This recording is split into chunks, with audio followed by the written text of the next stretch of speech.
On today's episode, Godzilla vs. Kong has a first teaser out, a very, very short little announcement teaser, and we got a new title for it as well. We're going to talk about the season finale of Mandalorian Season 3. Martin Scorsese has his new movie coming out, Killers of the Flower Moon, and it's going to have a very long runtime. Amazon, thank you, is introducing a feature on Amazon Prime that will boost the volume of dialogue. That's been needed for a long time. Also, Netflix is kind of doubling down on saying that they're not really interested in the theatrical model. We'll talk about why they'll probably change there. There was a legendary, huge, precedent-setting settlement in court where Fox News had to pay out over $750 million, but how will that affect the online movie space? We'll talk about that a little bit. Angelina Jolie and Halle Berry have a new action thriller movie coming out, and Jonathan Majors has been dropped now by a couple of movie projects. We'll talk about that and a whole bunch more. The John Campea Show starts right now.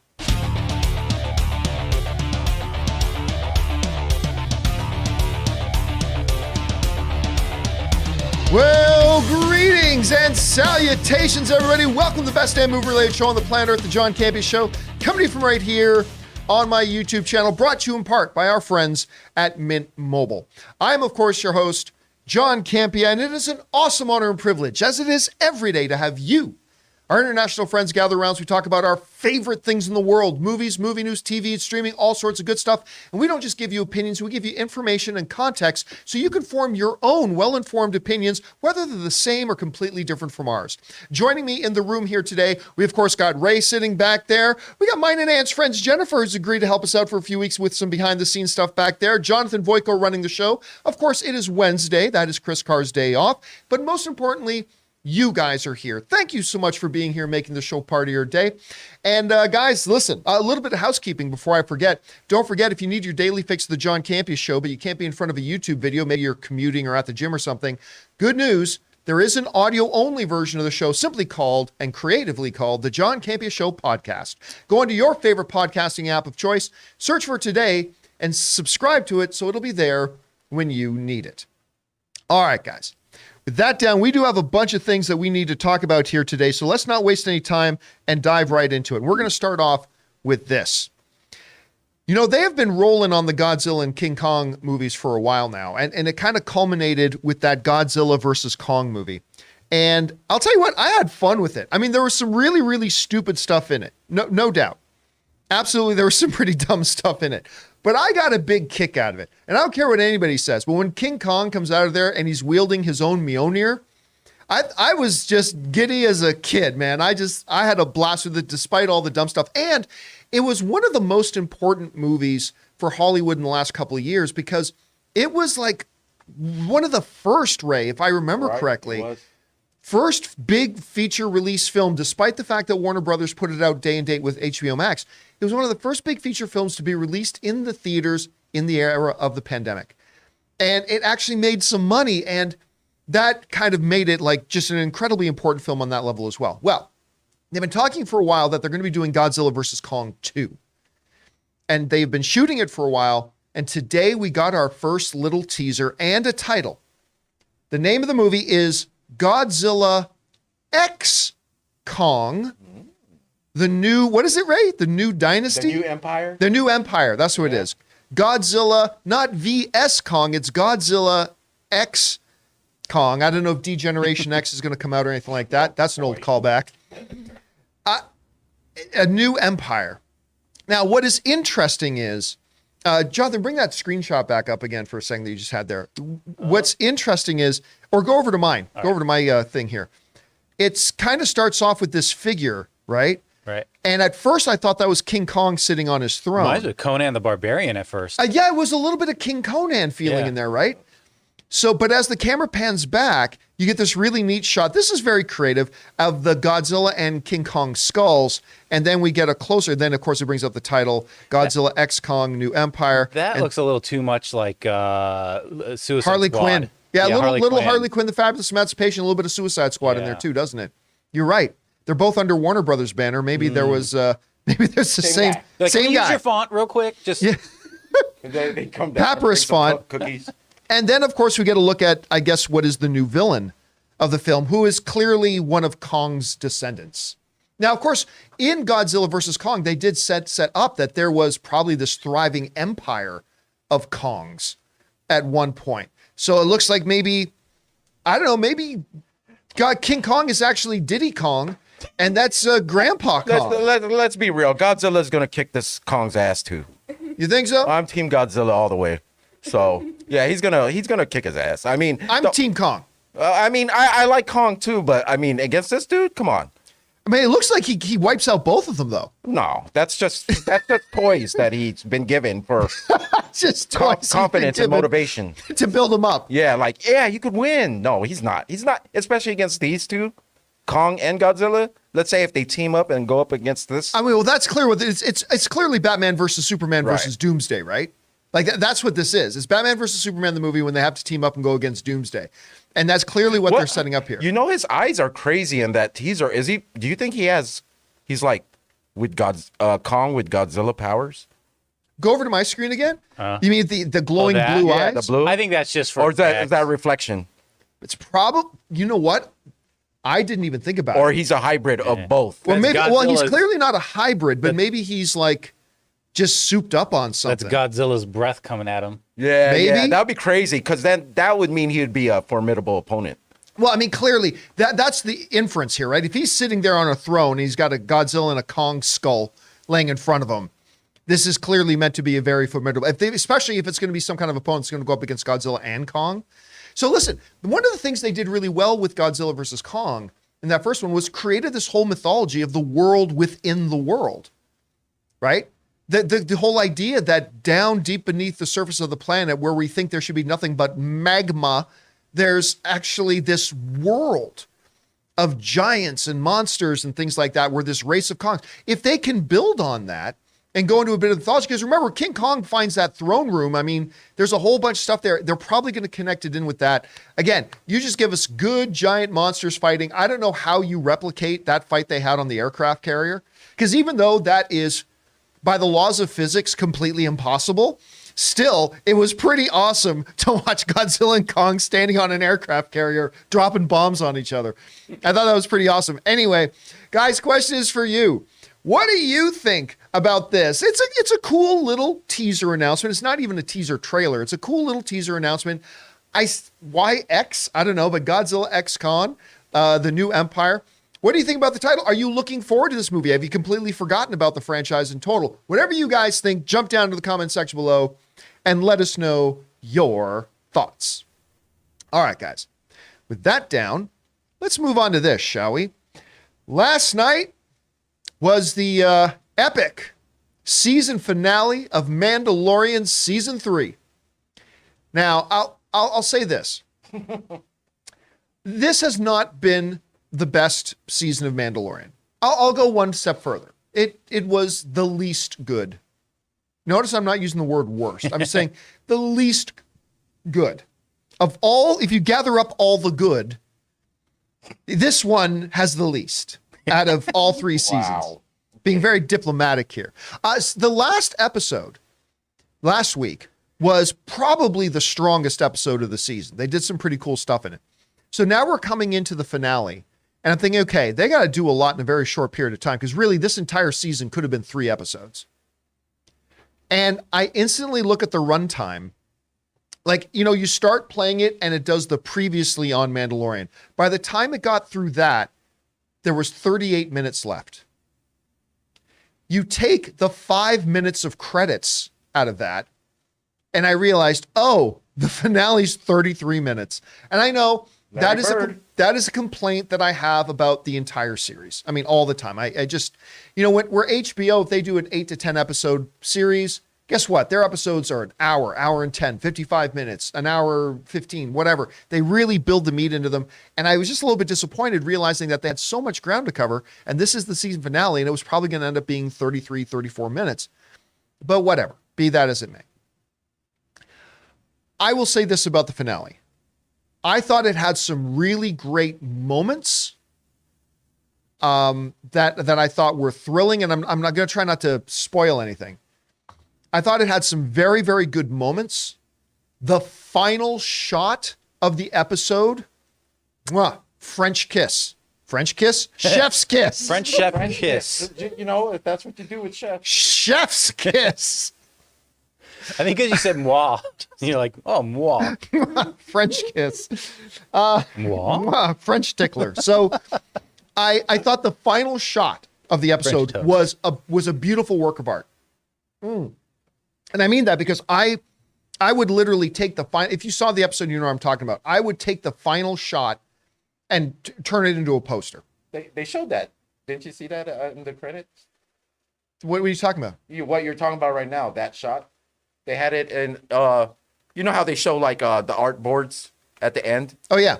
Yeah, they had that. They showed one of the storyboards of it. Yeah, yeah. You could buy that at the Disney store. Right? Well, I just want a screenshot of the actual show. I just thought it was a beautiful shot. It was a beautiful way to end it. But I will say this, man.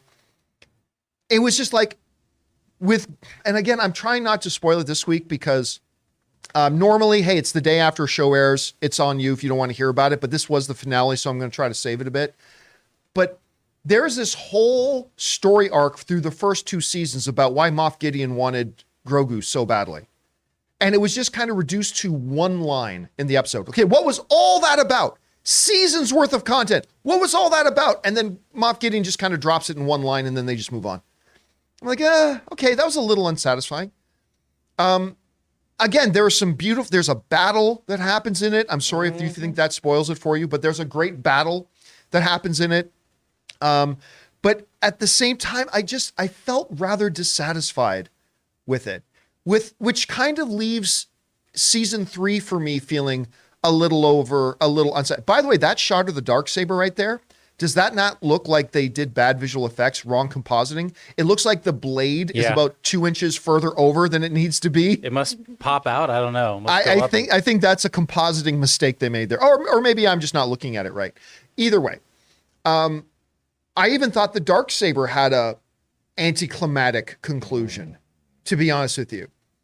When they talk in the entire series about the importance of the Darksaber, and then it kind of comes to its conclusion, I won't hint at what that conclusion is, but it's like, oh, that was rather unsatisfying.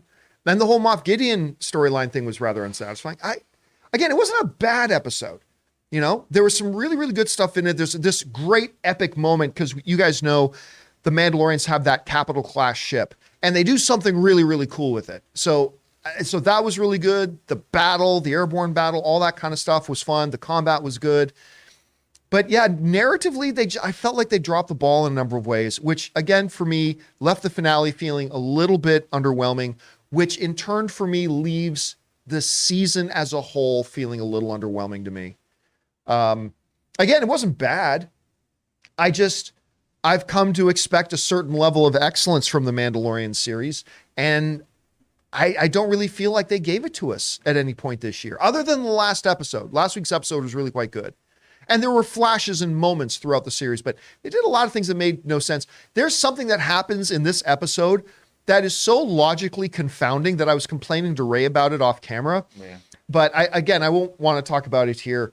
But so thus endeth season 3 of The Mandalorian, bringing, most of, if not all of the big storylines through all 3 seasons to a conclusion. And again, that final shot was a thing of beauty. I loved the final shot. But yeah, anyway, guys, the question is for you. What did you think, if you've had a chance to watch it already, of The Mandalorian season 3 finale?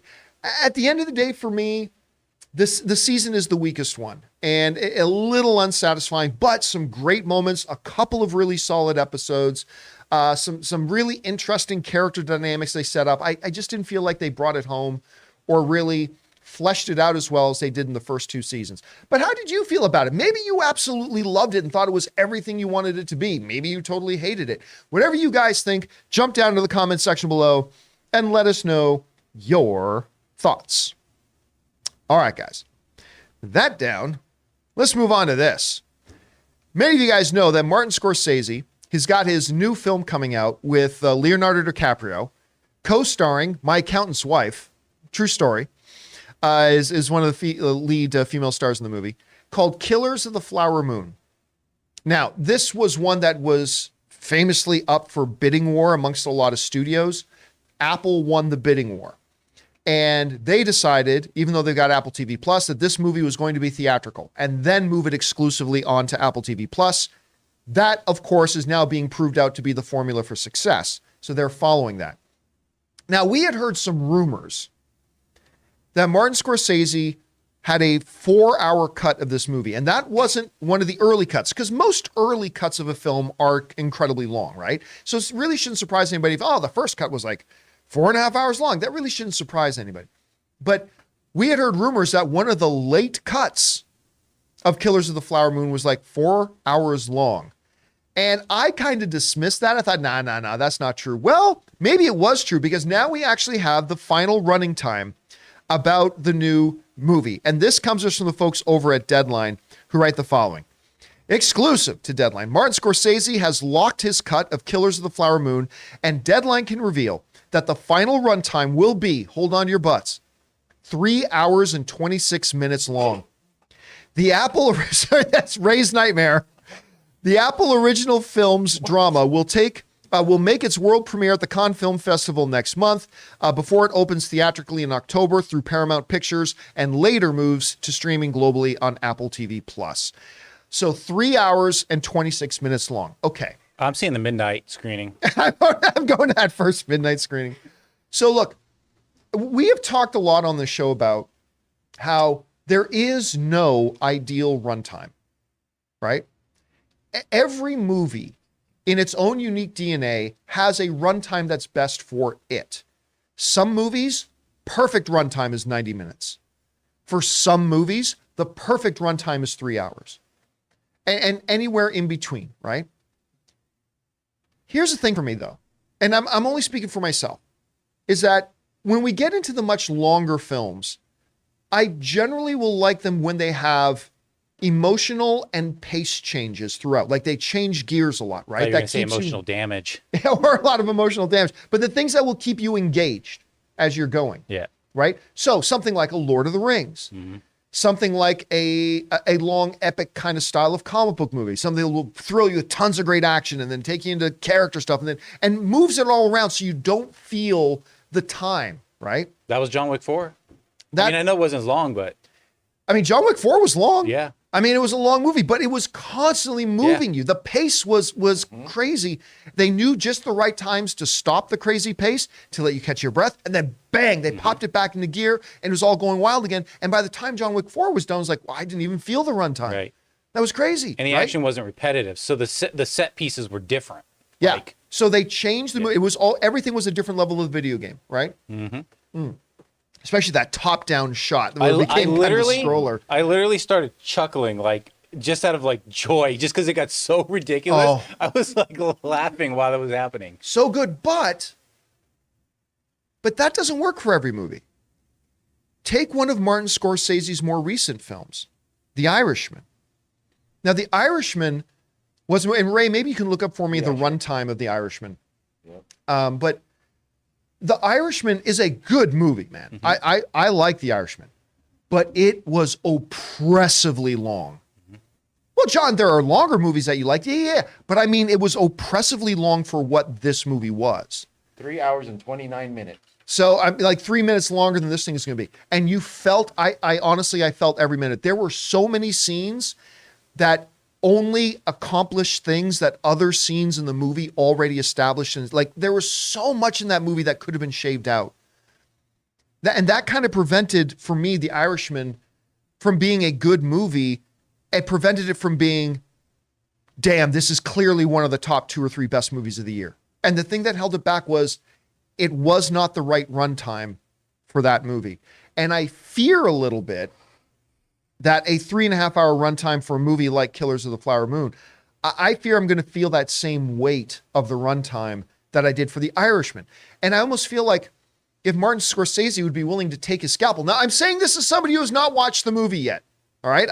I'm completely cognizant of that. I'm just saying that if Martin Scorsese was willing to take the willowing knife and just take away the stuff that doesn't need to be there, you'd be left with a much more beautiful piece.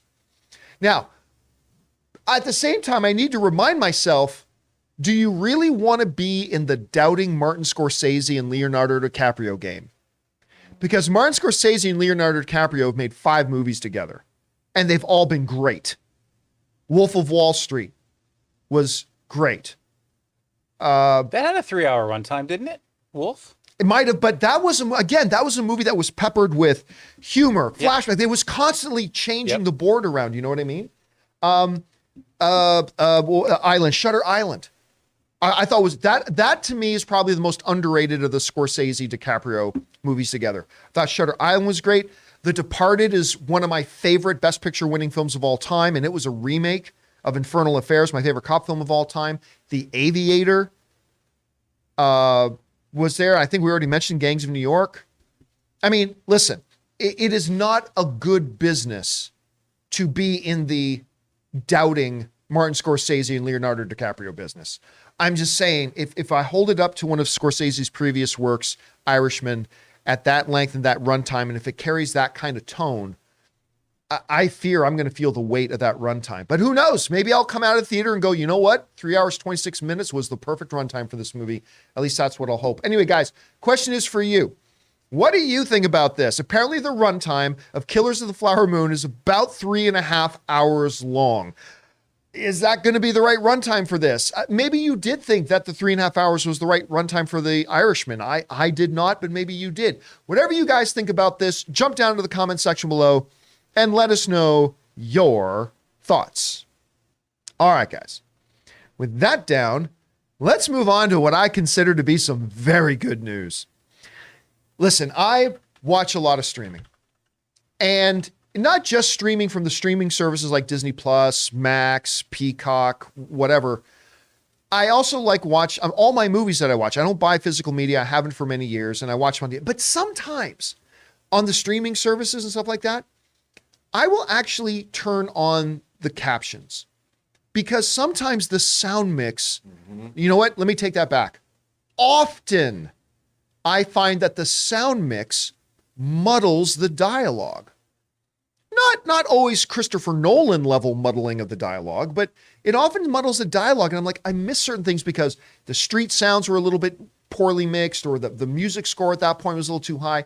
And I often find myself when I'm watching something on streaming that I pop on the subtitles.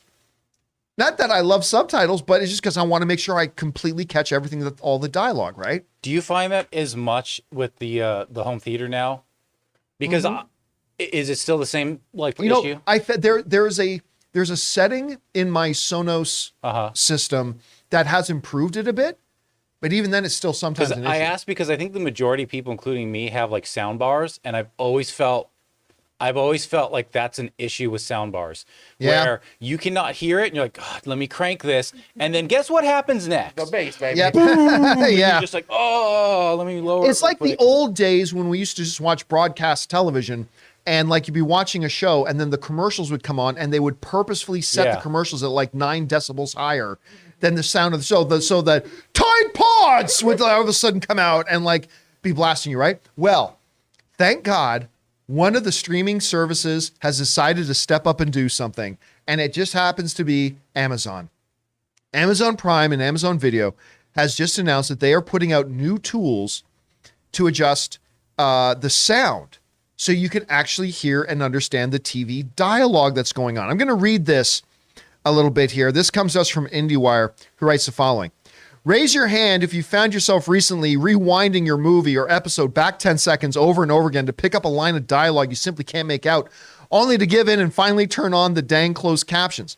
It's a topic that's been Googled and explained to death, and Amazon is finally doing something about it. Introducing Dialogue Boost, a new function from Amazon that lets you actually understand what is being said on its shows.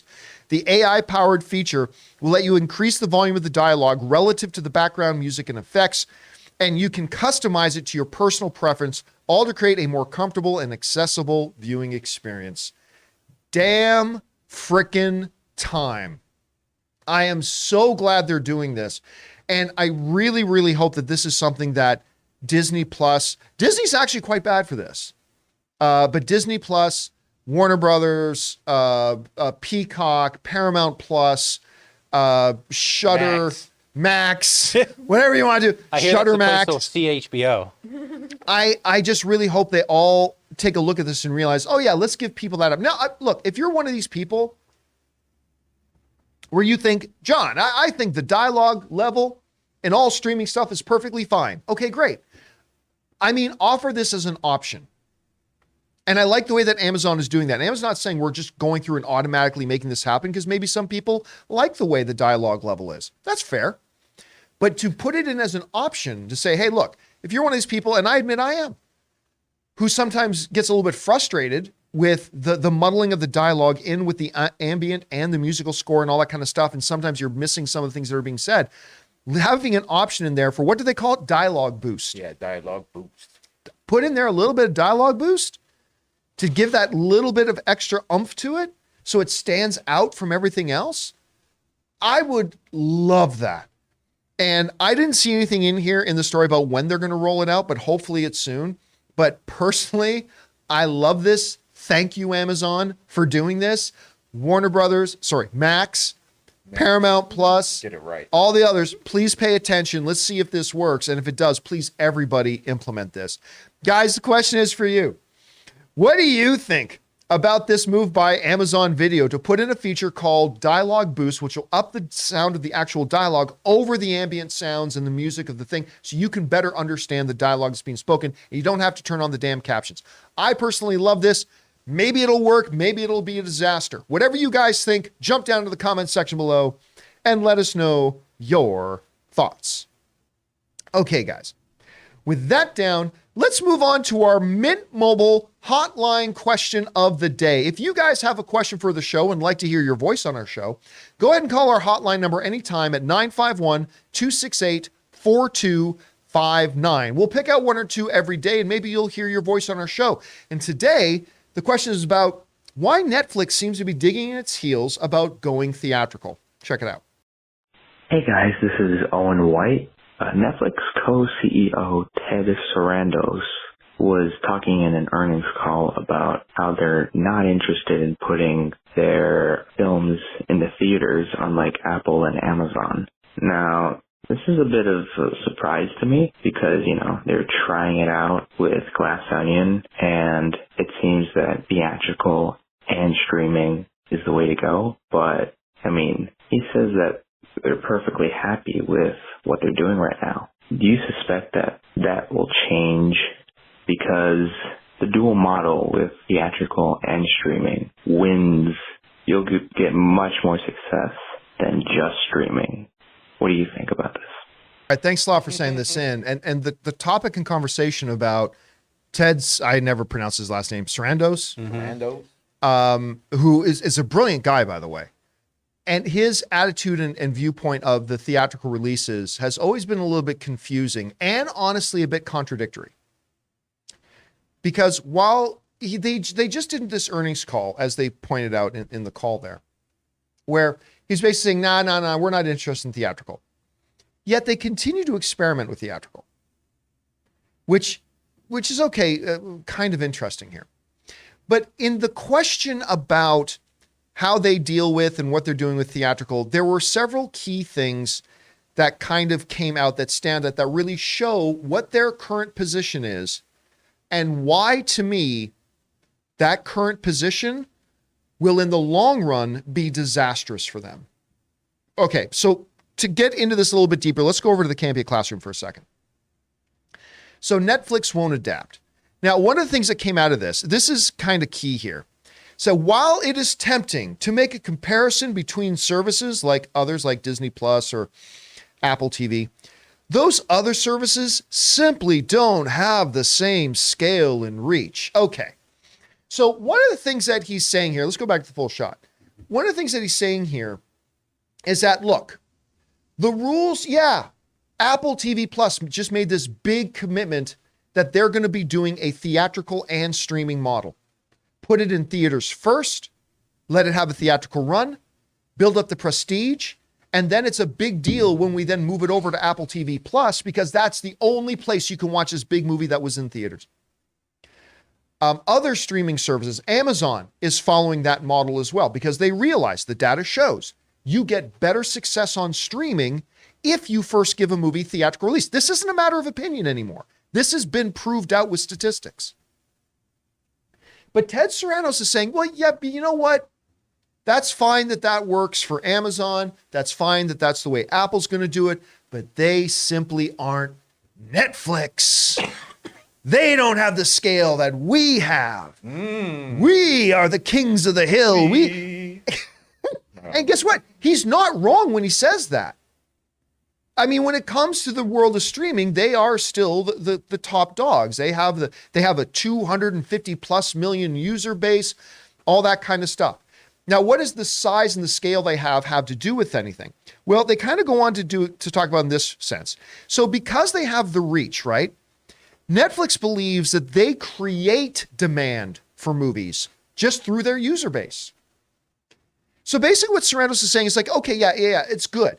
Like Amazon, Apple, Max, all that kind of stuff, they can create demand for their movie by putting it out in theaters and all that kind of stuff. But at Netflix, we create our own demand. Not true. Because we have such a huge user base. Because our user base is so big, we create demand ourselves. And piggybacking on top of that, because they have such a huge user base and they just create their own demand and we put it on our streaming, we don't need to do traditional marketing campaigns. And listen, that's not a little thing. Marketing campaigns are expensive. On average, you're talking about a distribution company, like even just for smaller films, between like $20 and $50 million. And for the bigger releases, the ones that they're a little bit more serious about, anywhere from like 75 to 150, sometimes 200. Hell, Endgame went into the $300 million range, 300 million plus for their marketing campaign. Netflix is saying, look, we're the biggest guy on the block.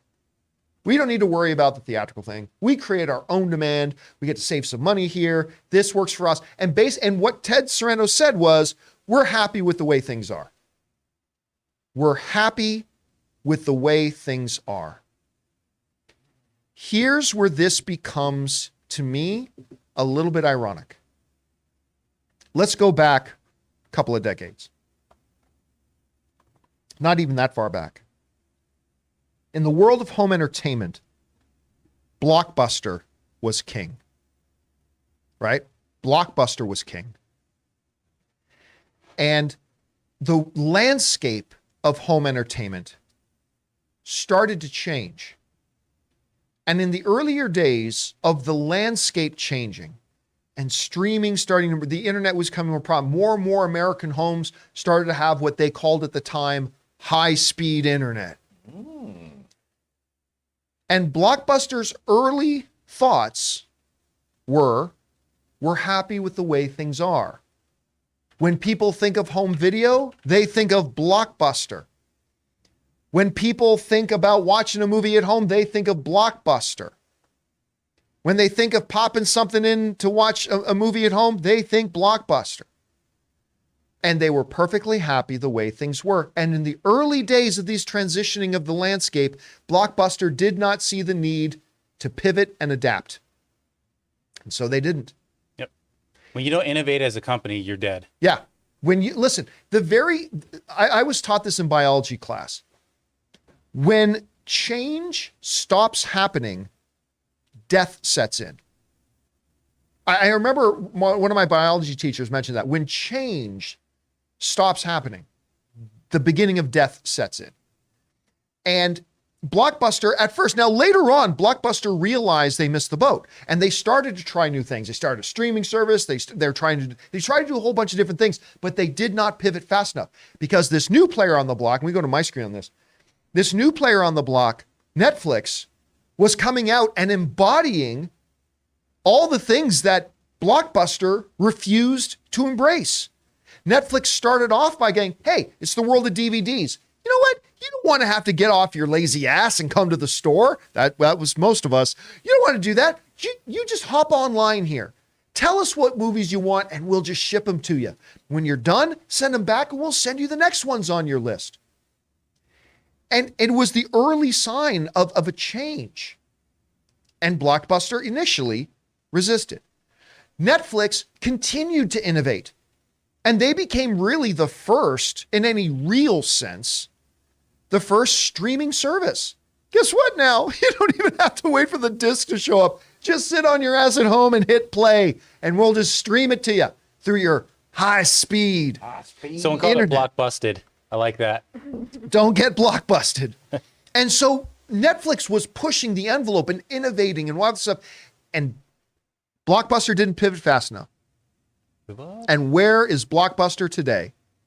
They're the butt end of a joke and the subject of some documentaries.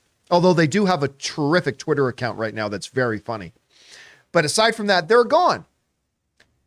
But now let's revisit these statements coming from Ted Sarandos. Hey, you know what? We're big enough right now. Other people don't have our scale. That's fine that these other companies are adapting to the statistics and the new information, the analytics and the landscape. That's fine that they're doing it, but we're big enough. We are, as Ted Sarandos say, we're happy with the way things are. Does that sound familiar? Doesn't that sound a little bit familiar to kind of the attitude that Blockbuster was taking at the time? And here's what I worry about. Okay, that's great. You have this big user base. You have all this kind of stuff. But what the other streaming services have realized is that the movies you put on your streaming service become more valuable if they had theatrical runs first. They get to be seen more like real movies. And I know that's not fair. But it is the way it is regardless. A lot of average moviegoers will look at the movies that played in theaters theatrically and now are on Max or now are on Amazon or now is on Apple TV Plus, and they see those as real movies. Whereas a lot of the average movie going on, he says, oh, that one was just a Netflix movie. Again, that's not fair. I admit it's not fair, but it is the way it is. But here's something too. They just had their earnings report yesterday after hours. Their guidance for future quarters was that they would be losing subscribers. Yes. And it took a dive. They lost like 6% or 7% of their stocks. I don't get it. This doesn't make sense to what he's saying here. Because it's a very human thing, right? We lean back on what has worked for us, right? We always lean. This is a human characteristic of us. In times of doubt, in times of whatever, our natural instinct is to lean back on what has worked before, even if what has worked before is slowly eroding from under our own feet.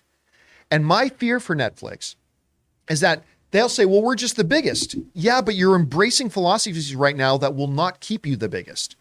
So here's what I think is going to happen. John, are you saying that at some point here in the next couple of years, Netflix is going to disappear like Blockbuster? I do not. I do not believe that. Because I think what will happen is this song that Ted Sarandos is singing right now, I think by the time Superman Legacy comes out, or maybe 1 or 2 years after that, you will see Netflix going, look, we've got to read the writing on the wall now. We are going to embrace, we're going to make some great movies, and we're going to, not all of them, but we're going to put them in theaters and then bring them. I think you will see them change their song. I don't think Netflix's destiny is to become the next Blockbuster, but I think they will realize at some point that, listen, you can't just keep making a $200 million movie and then not have a real revenue plan for it. And I think they will come around. And I think he's just playing his cards close to the vest because they had really good results with that little glass onion experiment. They had really impressive results with that little glass onion experiment. And I think they know that. And remember, at one point too, the people at Netflix said, no, we're always just going to drop all of our shows all at once. Right? We're never going to do guess what? Netflix now has some stuff where they're releasing pieces of the series at a time now. Something they said they would never do. But they realized, oh, look at the data from all the other streamers. That's what works. And so they're starting to experiment. They're experimenting slowly, and I applaud them for that. Crawl, walk, then run. And I think you're going to see them change their song on the whole idea of the theatrical as well, because they don't want to become the thing that they replaced. They don't want to become the next Blockbuster. Anyway, guys, that's just my thoughts on this. Question is for you. What do you think? Ted Sarandos saying, oh, no, we are perfectly happy with the way things are going. We are big enough that we don't need to worry about doing it the way the other guys are doing it. Do you think maybe he's absolutely right? Or do you think that is slowly going to erode out from under him? However you guys see it, whatever your thoughts are, jump down into the comment section below and leave your thought there. All right, guys, listen. We still have a number of stories to talk about here. We're going to talk about the Jonathan Majors situation. He just lost a couple more movies. That new Halle Berry, Angelina Jolie movie coming out. We're going to talk about the recent court settlement of Fox News and how that may affect the online movie world. We'll get all to that in just a second. But before we do, we want to thank a couple of the sponsors of today's video, our friends at ExpressVPN and MasterClass.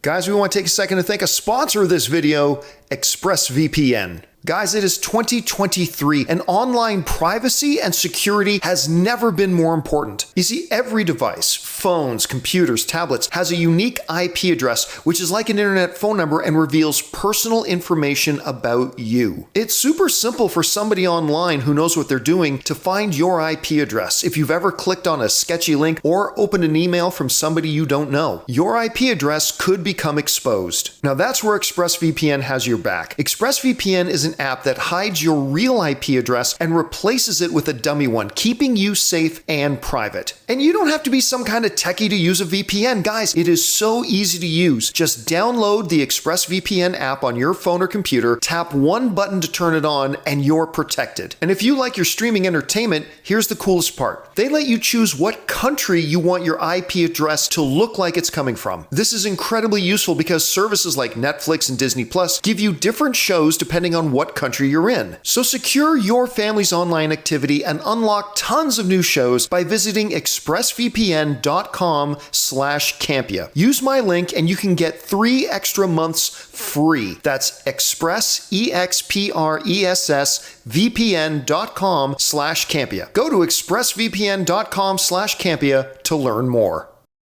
We want to take a second to thank a sponsor of today's video, MasterClass. With MasterClass, you can learn from the world's best minds anytime, anywhere, and at your own pace. You can learn filmmaking from James Cameron himself, you know, the guy who made 3 of the 4 biggest films of all time. Improve your writing by taking screenwriting from one of the greatest who's ever done it, Aaron Sorkin. Or maybe learn how to make great comedic content by taking comedy by the one and the only Judd Apatow. And many of you guys know I'm a big poker guy, and I recently got a chance to sit down and watch Daniel Negreanu, one of the greatest poker players in the world, teach poker. It was absolutely fantastic. But guys, whatever you're interested in, there is a class for you with over 180 exclusive classes taught by the instructors you know and love. And you can explore lessons in any order you'd like across your phone, tablet, Apple TV, computer, and on the go with audio mode. Individual lessons range from about 10 to 15 minutes in length that fit easily into your everyday life. Guys, I highly recommend you check it out. Get unlimited access to every class, and as a John Campea Show listener, you get 15% off an annual membership. Go to masterclass.com/Campea now. That's masterclass.com/Campea for 15% off Masterclass.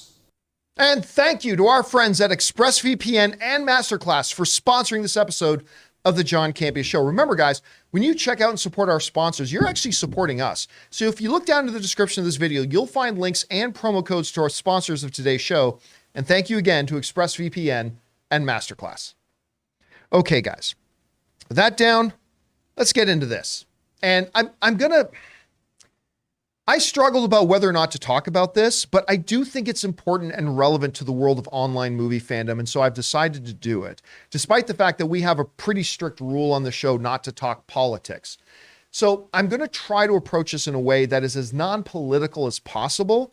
So I'm just going to need everybody to put on their big boy pants and just, you know, like, let's just deal with the information here at hand. So let's get into it.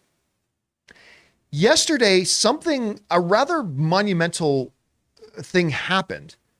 A major news organization had to settle and admit that they deliberately lied and misled their public. And the cost of that was over $750 million. $787.5 million is what Fox News had to settle minutes before the trial was about to begin, had to settle with a company called Dominion. Now, just a little bit of background on this, okay? And we're only going to deal in facts here. A little bit of background in this.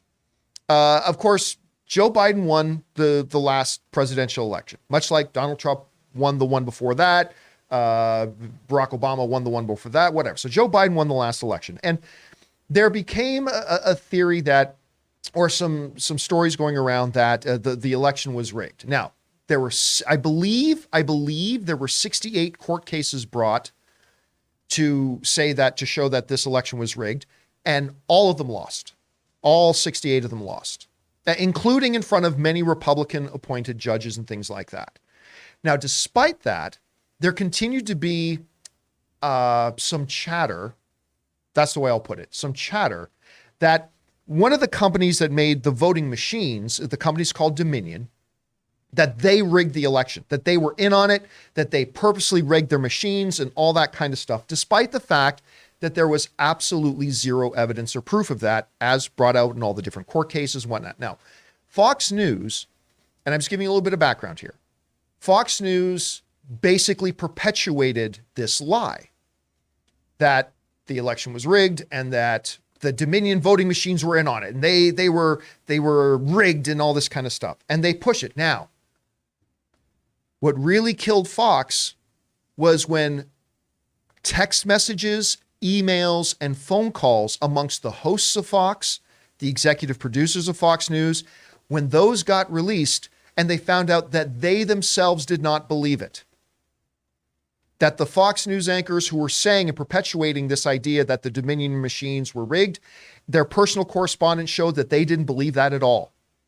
They knew that there was no proof or evidence of that. They knew that the machines were not rigged, and yet they got on air and started and kept perpetuating the myth that they were.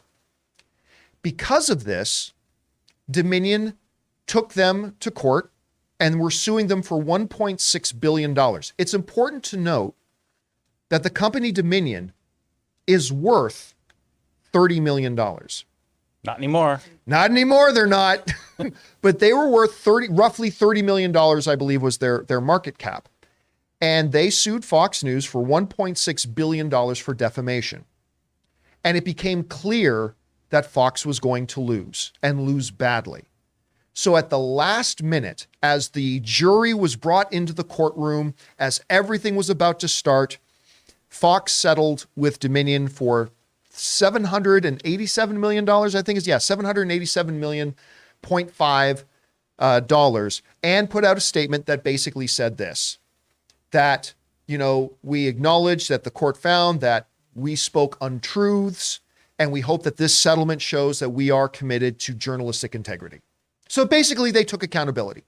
We did something, we spread a lie that we knew was not true, and we spread it anyway, and we agree to be accountable, and we want to show the world that we want to be accountable, and we have journalistic integrity, so we accept accountability and responsibility for that. Okay. So with that as the background to this, and that was a big story that was going yesterday. With that as the background, it raises an interesting question, because we talk on the show about movies, movie news, TV, and streaming. And one of the big things that's watched and streamed on television is news. Or news. And that is a big thing. And to have a news organization say, we knew something wasn't true. We knew it, but we just pushed it out anyway because it got people to watch, right? We have viewers who wanted to believe it was true. So even though we knew it wasn't true, we kept perpetuating it because we wanted to get our viewers to keep watching our stuff. They took accountability for it, paid $750 million. Now I move on. But here's the question I have when it comes to the stuff that we talk about here, movies, movie news, TV, and streaming. The question I have, and I wonder about, is what will the impact of this result in court have on the world of movie journalism and the online movie world? And beyond what will the impact be, I question what should the impact be. Let me preface this by saying this. The expression of opinion must never be treaded upon. The reason Fox got in trouble was not because they were expressing an opinion. It was because they were perpetuating something as fact that they knew was not true. So they knowingly went on there and said things they knew were factually untrue. That's what got them in trouble. The expression of an opinion should never be called into question. The expression of opinion, no matter how popular opinion or unpopular your opinion is, should ever be treaded upon. With some minor restrictions, of course. In everything in life, there's exceptions. But let's look, for example, in the world of movies and movie news. Because your First Amendment rights do not protect you or allow you to just defame somebody and go into and do defamation, right? That's explicitly laid out in of itself. It's written right in. You don't, just because you have the right to express your thoughts and opinions, that doesn't give you the right to lie about somebody in a way that will harm that person. Okay? There's a difference between your opinion, what your perception of, you're even allowed to be wrong. Like, for instance, if all the exchanges between Fox had showed that all the broadcasters and all the hosts and all the executives, if their correspondence showed that they actually believed what it was they were broadcasting, I bet you they wouldn't have gotten into any trouble. I'm almost willing to bet they would. I mean, maybe they still would have gotten fined something, but I bet you would have gotten trouble. The problem was they knew something wasn't true and they perpetuated it anyway. In the world of movies, we've had stuff like this happen, and it's always been with complete impunity, right? Let's go back a couple. Like, you guys can all think of probably 24 examples of this, but let's just look at a couple of them. Let's go back a number of years, back when the Marvel film Captain Marvel was coming out. And of course, there were a lot of people who said this movie's going to bomb, this movie's going to tank, and blah, blah, blah. And the movie made $1.1 billion. So, to cover themselves, this big excuse started going around. 2 excuses. One, they're lying about the box office numbers. Right. Well, of course, that's not possible because Disney doesn't do the box office numbers. A third-party company deals with the box office numbers, and we talked about that. We did a little editorial on that recently. So they're not the ones who does the numbers. And they said, well, Disney bought all their own tickets. Well, how does that help? Not to mention the attendance numbers at theaters are also reported to a third independent party, so that can't happen. But the big thing was, and this is what a lot of the websites ran with, somebody took a picture. Do you guys remember this? Yeah. Somebody took a picture of an empty movie theater and said, I just came in to watch Captain Marvel on opening weekend, and my theater is completely empty. Well, Dan Murrell did a great piece on this one particular incident where this is who that picture came from. This person had been bad-mouthing Captain Marvel, blah, blah, blah. Do you really expect us to believe that person was there opening weekend to watch Captain Marvel and their movie theater? So it was completely false. It got completely debunked, right? But some websites and people kept pushing that lie. They kept pushing that myth of, all the movie theaters where Captain Marvel were playing were empty. This $1.1 billion is a lie, all that kind of stuff, right? Or other reports that would come out. There's been a particularly ridiculous one going around that there was a test screening of a particular movie and the test screening audience got up and walked out of it. Yeah, it was a total flop. Which was completely false and completely fake. Not that movie in question will be any good. We don't know if it will or not. But that simply did not happen. And so I wonder how we in the online movie space will be affected moving forward, and how much we should be affected moving forward with this settlement that Fox just had to make with Dominion. Now, again, let me reiterate, because it's so damn important. We're not talking about the expression of opinion. Expression of opinion should never be touched. Expression of your perspective should never be touched. We're talking about the simple fact, and we have seen it happen in the world of movies and movie news, where an absolute, completely known to be falsehood is perpetuated for somebody's own agenda. And how much of that accountability should be brought or should not be brought into the online movie space, whether we're talking about large real outlets like Variety, The Hollywood Reporter, The Wrap, Entertainment Weekly, whatever, to more mid-sized ones like Screen Rant, Joe Blow, Coming Soon, to little, buttfuck nobodies like the John Campea Show and other who are on my nobody level. Like, where and when should that accountability come into place?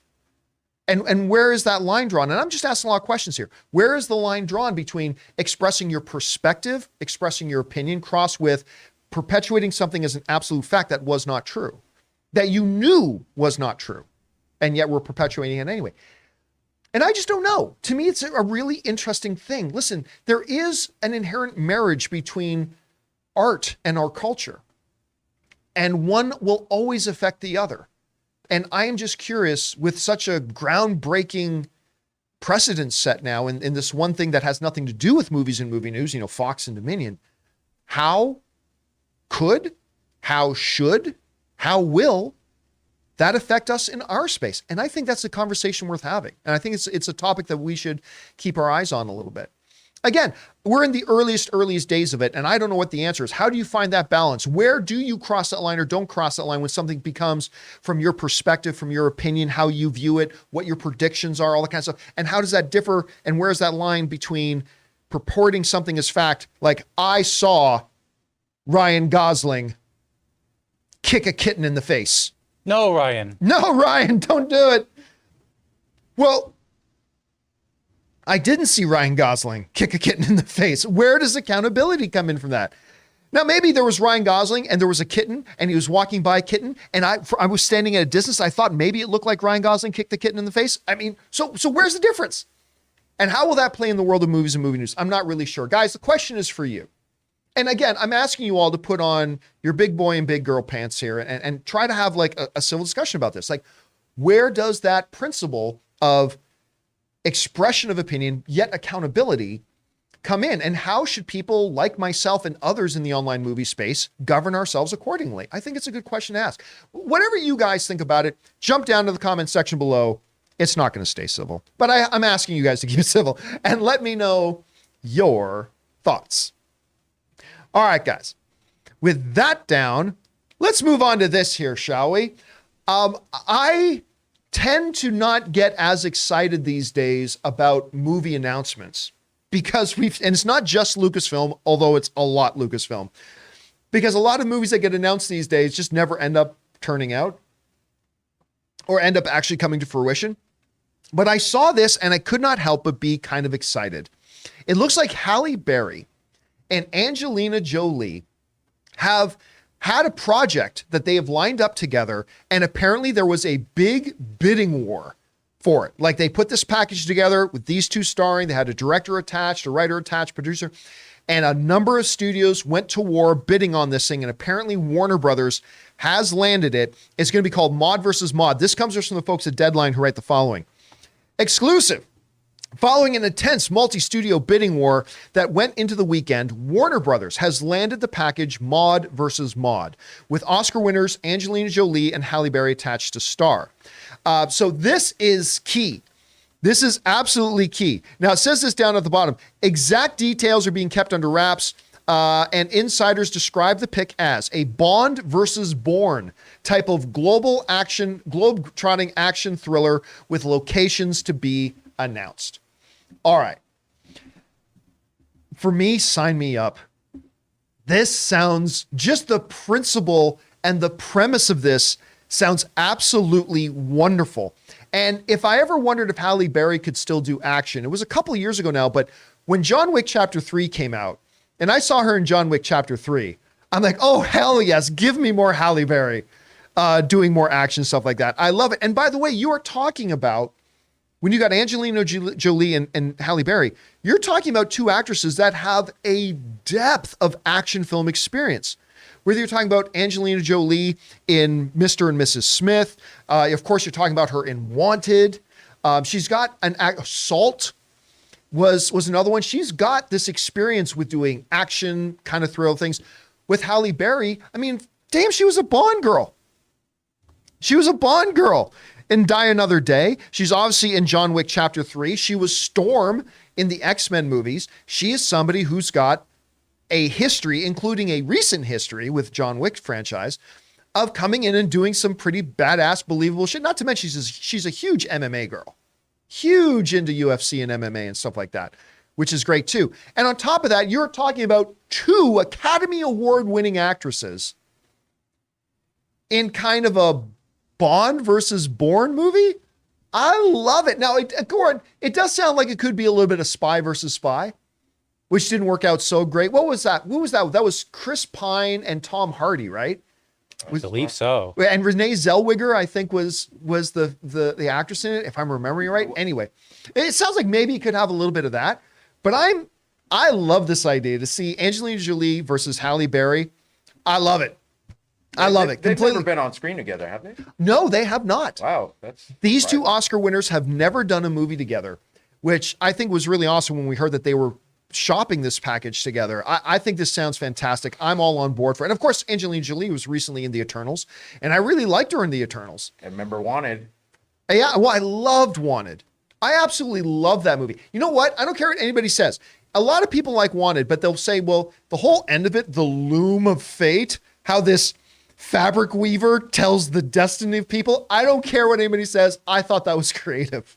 I know a lot of people roll their eyes at it, and I get it, but I even like the loom of fate. The loom? The loom of fate. I like it. I don't care what anybody says. Anyway, guys, question is for you. Warner Brothers has landed Maude versus Maude with Academy Award-winning actresses Halle Berry and Angelina Jolie, both with a wealth of experience in the action franchise kind of business. What do you guys think about that? Maybe it does have spy versus spy vibes to you and you don't think it sounds all that great. Or maybe you think it could have the potential of a Wanted or a Mrs. Smith. Whatever you guys think, jump down into the comment section below and let us know your thoughts. All right, guys.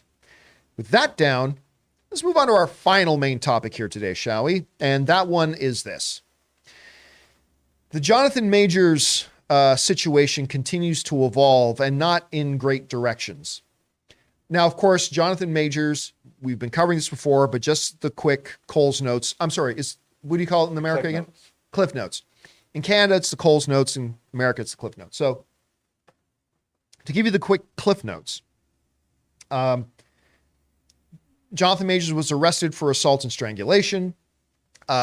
Within hours of being arrested, Jonathan Majors' lawyer came out and made a public statement saying that they had concrete video evidence showing that it wasn't true. They had multiple, affidavitted people with giving testimony that they know wasn't true. And they said, we're going to take this to the DA's office. We're going to have all these charges dropped. This is going to amount to nothing. Well, that was almost a month ago. That was 3 weeks ago. And the only thing that they've produced is some text messages between Jonathan Majors and the woman in question. And some people look at the text messages. I'm not giving my opinion on this because I'm not any kind of sociologist or a psychology expert, so I'm not going to give my opinion on it. But you see a lot of people online saying, well, those text messages clearly show that Jonathan Majors is innocent. Then you have some other people saying these text messages are clearly from somebody in an abusive relationship. This is clearly abusive relationship language. I'm not a psychologist, so I don't have a dog in that. I have no dog in that fight. I don't know. But from what, Majors' lawyer said, this is going to all be dropped really, really quick. Here we are 3 weeks getting on to a month later, and we've not seen this alleged video. The DA has not dropped the charges. As a matter of fact, I believe it's May 8th might be the day. I might be off a little bit, is when Jonathan Majors is scheduled to appear in court. Charges are still being brought. He was dropped he had this big U.S. Marine ad campaign. Army. Sorry, thank you. U.S. Army campaign that was immediately pulled. Then just yesterday, we talked about the fact that his management company has dropped him. His PR company has dropped him. And now today, it's gotten a little bit worse. According to Deadline, he's now lost another major ad campaign and 2 movie projects. Minimum 2 movie projects. This comes to us from Deadline, who said, Jonathan Majors has been dropped from a slew of projects we hear on good authority, including Protagonist Pictures' feature adaptation of the Walter Mosley novel, The Man in My Basement. We talked about that a while ago, that he was going to be starring in this. An ad campaign for the Texas Rangers Major League Baseball team, as well as a yet that was unannounced movie based on an Otis Redding biopic, which the Emmy-nominated actor was circling to do. And apparently, according to Deadline, he's now been dropped from both of those movies. Now, I want to say this, and it should go without saying, but it does need to be said. A couple of movie studios dropping an actor from a project is in no way, shape, or form an indication that Jonathan Majors is guilty of anything. All right? Just because they're dropping him, that does not mean, well, it doesn't mean he's innocent, but it does not mean or suggest to any degree guilt. What that means, and I said this before about Disney, and it's true. Look, if you're a movie production company, right, and you're a producer, when you make a movie, You are talking about your life-defining kind of money it takes to put these movies together, and you need them to succeed and all that kind of stuff. And you have to ask yourself a question. We are not looking to, if I'm a producer, you're thinking, I'm not looking to punish Jonathan Majors because I have no idea if he's innocent or guilty. But I do know this, that Jonathan Majors' name right now is in the news for all the wrong reasons. And we cannot allow his baggage to become our baggage. Because if you now move ahead and make this movie with Jonathan Majors, you got to be in the understanding that we're going to be making this movie while he might be in court. Right. Yeah, that's what I was thinking too. And in court, we don't know how it's going to turn out. And we could be risking our entire movie if we move forward with Jonathan Majors. Not to mention just strictly logistical scheduling, all that. Oh yeah, you have no idea when he'll be available to shoot, when he won't be available to shoot, all that kind of stuff. And so a movie studio dropping Jonathan Majors at this point is not them saying, well, we believe Jonathan Majors is guilty. Not at all. It's just that, hey man, we got to do what is best for our business. And right now, having you, even if it's totally unfair, having you as a part of our business is bad for our project. It can hurt us. It could ruin us. It might be totally unfair that you're having to deal with this baggage right now, but we can't allow your baggage to become our baggage. And we hope it works out for you. We hope for nothing but the best for you. But for now, we can't attach our project's name to the drama that's going on with you when we simply don't know how this is going to turn out. So all the best. We wish you well, but we got to move on with somebody else. Now, like I said, their dropping of him at this point does not indicate anything that suggests he's guilty. It's just an indication of, we're trying to make a multi-million-dollar project here. However, it does create a perception, right? It unfortunately does create a perception. Because right now, it looks like, and maybe unfairly, that Jonathan Majors is really snowballing out of control. Like his situation is snowballing out of control. Between the ad campaigns, his PR thing dropping him, his management company dropping him, the one movie dropping him, the other movie dropping him, the MLB dropping him, the Army dropping him, all this kind of stuff is kind of happening right now. And it could create an impression of, well, then he must be guilty. He must be guilty. And I just want to caution people that is not necessarily so. All right. I'm not saying he's innocent either. I don't know. I'm not in the courtroom. I wasn't there. I wasn't there the night all this stuff happened in New York. I didn't see any of it. I'm an outside third-party observer just looking at things. I have no idea whether he's innocent, guilty, whatever. If he's guilty, I hope he's held accountable. If he's innocent, I hope he gets exonerated very quickly and is able to get back to his career. But right now we're seeing movie studios doing what they need to do and separate themselves from the controversy. And that's what they're doing. Now, this brings up the question again, what the hell does Marvel do? Because right now, Jonathan Majors isn't identified with any, not an Otis Redding biopic, not a The Man in My Basement movie. Nothing is Jonathan Majors more right now associated with than as Kang in the Marvel Cinematic Universe. And guess what? Loki season 2 is already shot. It's already shot. So Marvel they're just kind of screwed when it comes to that. But what do? Do they follow suit that the other smaller production companies have done and saying, listen, Jonathan, we think you're great. We have loved working with you. But if we have you continue working on these projects, it's going to attach all this baggage to our projects, and we can't have our projects have that baggage attached to it. It's not our problem. This isn't our baggage. This isn't our drama. This is yours, and we can't allow it to become ours. Or do they go, you know what? We're already so heavily invested in Jonathan Majors. We've already shot Loki season 2. Hell or high water, we are going to ride this out with him until we see what happens in the courts. Right? Maybe on May 8th, they go into court and the judge dismisses the charges. I will tell you what, if they do, this will all be forgotten very quickly. Jonathan Majors may not forget. He may not forget who stood by him and who didn't, even though, look, it's just business. Nobody's making personal things here, but he may not forget. But I think most of us will just, okay, great. Charges got dismissed. Let's move on.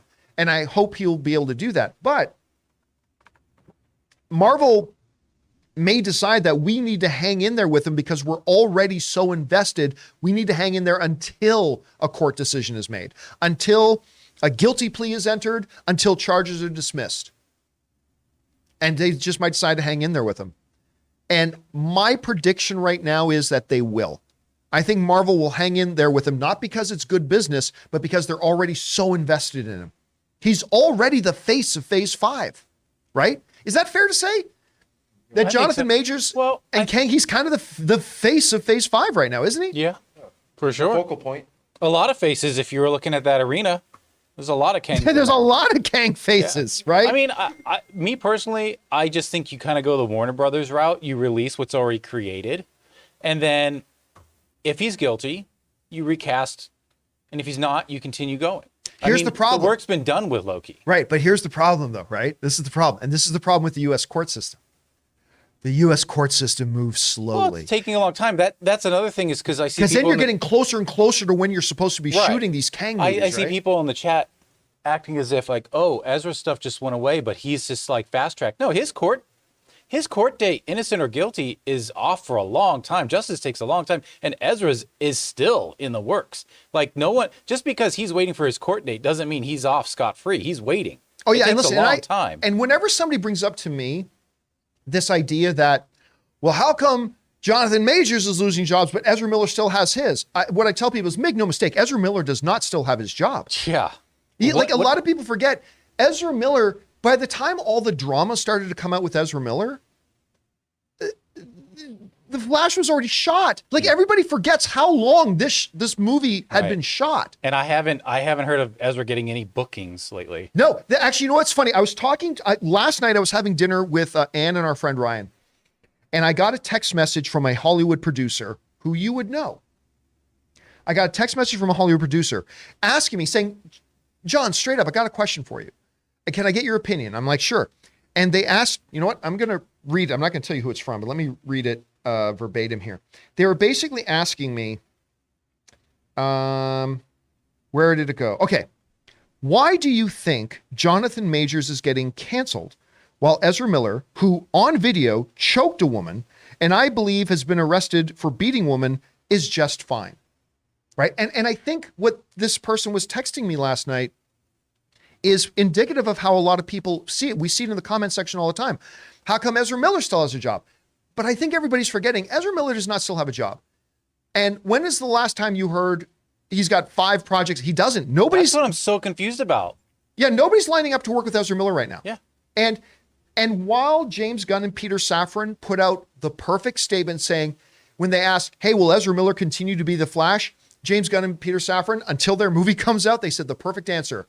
You know, right now we're not worried about that. We're just really happy for Ezra that they're getting the help that they need, and all that kind of stuff, and we'll worry about all that later. But make no mistake, Ezra Miller's days as Flash are done. I will be severely shocked if it weren't. And everybody can say, oh, but if Flash makes a lot of money, they'll stick with Ezra. No, they won't. That decision, I believe, has already been made. Ezra Miller's days as Flash are done. So when people say to me, how come Ezra Miller has a job? I say, Ezra Miller doesn't have a job. Ezra Miller had already shot that movie. They already played the role, and it's done. And there's nothing they can do about it. So they're going to ride this out. And then a few months after The Flash is done in theaters, you're going to hear a news release that due to scheduling conflicts, Ezra Miller won't be able to play, Barry Allen anymore or something like that, right? He's locked up in Arkham. Ezra is now locked up in Arkham. So I don't know.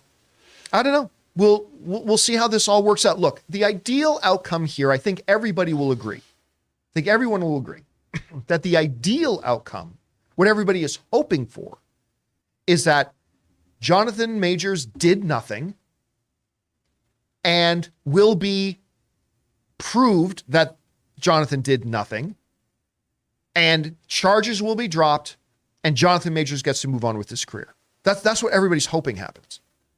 Now, if the opposite is true, if there is an abusive relationship and Jonathan Majors did this, that, and the other thing, well, that's going to be different. But I think we can all hope that we all want to find out that Jonathan Majors is not a monster. I think that's what we all want to hope out. We're all keeping our fingers crossed for, we're all hoping for, and maybe we'll get some more information once this court date approaches, and hopefully we find out everything's good, because we don't want to find out that things weren't good. We don't want to find out that bad things happen, but we'll see how it goes.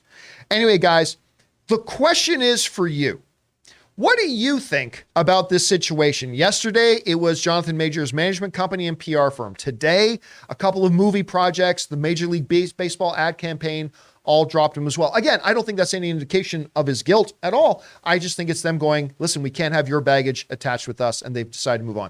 Whatever you guys think about this, jump down to the comment section below and let us know your thoughts. All right, guys. With that down, we are now going to move on and take your comments and questions that you guys have been sending in to us at our tip link. By the way, you can send in a question anytime 24/7. You don't have to wait for the show to be on. Go ahead and send in a question to our tip link at streamelements.com/JohnCampea/tip. If we deem your comment or question appropriate for the show, you will see it read on one of the next upcoming shows. Now, before we get to those, we want to take another second here and thank a couple of more sponsors of the John Campea Show here today. Our friends at BetterHelp and my mobile service provider, Mint Mobile. Guys, we want to thank a sponsor of this video, BetterHelp. Getting to know yourself can be a lifelong process, especially because we're always growing and changing. Think about it. The person you were 5 years ago is not the exact person that you are today. Therapy is all about deepening your self-awareness and understanding, because sometimes we don't know what we want or why we react the way that we do until we talk things through. BetterHelp connects you with a licensed therapist who can take you on that journey of self-discovery from wherever you are. And guys, striving for better mental health is something we should all aspire to. I've talked about this before, but when somebody goes to the gym, we applaud them for getting out there to improve their physical health. Well, it's about time that we start looking at mental health the same way, not just by encouraging the people around us to look into therapy, but by also taking the step to take care of our own mental health as well. So listen, if you're thinking of starting therapy, give BetterHelp a try. It's entirely online, designed to be convenient, flexible, and suited to your schedule. Just fill out a short questionnaire to get matched with a licensed therapist, and you can switch therapists at any time for no additional charge. So discover your potential with BetterHelp. Visit betterhelp.com/Campea today to get 10% off your first month. That's BetterHelp, HELP.com/Campea. We want to thank a sponsor of this video, Mint Mobile. From the gas pump to the grocery store, your utility bills and favorite streaming services, inflation is everywhere. Seriously, make it stop. Thankfully, there's one company out there that's giving you a much needed break. It's Mint Mobile. As the first company to sell premium wireless service online only, Mint Mobile lets you order from home and save a ton with phone plans starting at just $15 a month. You guys know that ever since I switched to Mint Mobile, I've been saving almost 70% a month over my old phone plan. For people looking for extra savings this year, Mint Mobile offers premium wireless for just $15 a month. By going online only and eliminating the traditional cost of retail, Mint Mobile passes the significant savings on to you. All of their plans come with unlimited talk and text plus high-speed data delivered on the nation's largest 5G network. Use your own phone with any Mint Mobile plan and keep your same phone number along with all your existing contacts. Switch to Mint Mobile and get premium wireless service starting at just $15 a month. To get your new wireless plan for just $15 a month and get the plan shipped to your door for free, go to mintmobile.com/Campea. That's mintmobile.com/Campea. Cut your wireless bill to $15 a month at mintmobile.com/Campea. And thank you to our friends at BetterHelp and all the great work that they're doing. And of course, my mobile service provider, Mint Mobile, for sponsoring this episode of the John Campea Show. All right, guys. With that all down, let's get into your questions here, shall we? Jonathan, what are we starting off with here first? All right. Well, big surprise. Mike, dude, I have almost lost basically all respect for Jonathan Majors now. This is now worse than the Ezra Miller situation. Ezra was only ever convicted and found guilty of misdemeanor trespassing. I hope Ezra continues progress in the recovery. Okay, so there's a couple things to really keep in mind here. Jonathan Majors may have not done anything. We don't know that Jonathan Majors did anything. There obviously are charges. We'll see what happens in court. I'm saying let's not rush to say Jonathan Majors never did anything. Well, we don't know that for sure. Jonathan Majors did this. Well, we don't know that. Let's try to take a step back, take a deep breath, see what happens. The Ezra Miller though situation, let's not sugarcoat the Ezra Miller situation. Ezra Miller's situation was not one incident.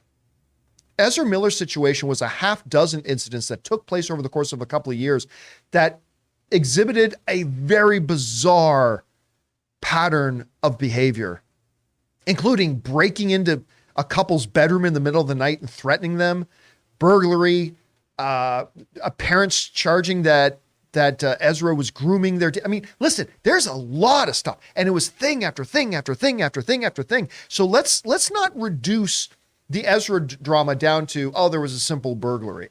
It was a lot more than that. Mm-hmm. But again, let's try to keep it all in perspective for now. And there's more cases ahead. So. And there's more cases ahead. All right, what's next? Okay, a Why So Sidious podcast. Okay, I'm really curious if you guys think that DC will take the throne from Marvel and dominate nerd cinema here within the next 5 years. Gunn's DCU looks amazing. Here's the thing. Now, I say this, everybody knows, and I am unapologetic about it. I am a James Gunn fanboy. All right? That said, DC's new universe doesn't look like anything yet. We haven't seen a damn thing. Yeah. We haven't seen a damn thing. I love the plan, but, and you know, as Mike Tyson used to say, everybody's got a plan until you get punched in the mouth.